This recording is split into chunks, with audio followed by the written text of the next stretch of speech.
La recherche pour trouver un vaccin ou un médicament contre la COVID-19 bat son plein. Les pharmaceutiques sont à pied d'œuvre. L'industrie biopharmaceutique est mobilisée comme jamais. Mais Ottawa s'apprête à mettre en œuvre de nouvelles mesures dès le 1er juillet pour réduire le prix maximal des médicaments brevetés.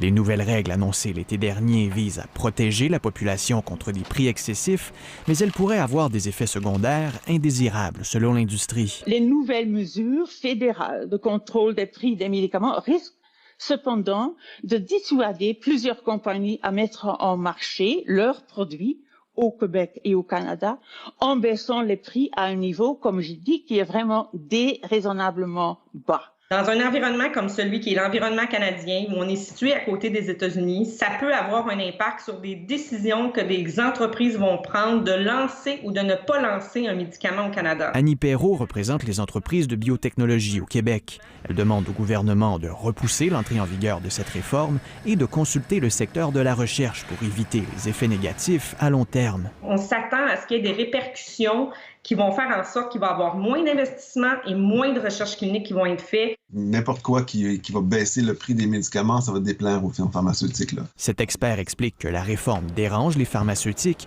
parce que d'autres pays pourraient emboîter le pas à Ottawa. Le problème, c'est que puisqu'on est le seul pays où est-ce que c'est la loi des brevets directement qui imposerait des limites sur les prix, si on a un système qui fonctionne bien, c'est un système qui risque d'être émulé par d'autres pays. Le gouvernement Trudeau évalue maintenant la possibilité de retarder l'entrée en vigueur de son nouveau règlement.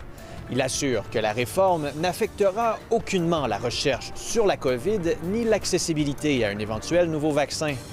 Ici Philippe Vincent Foisy, Radio-Canada.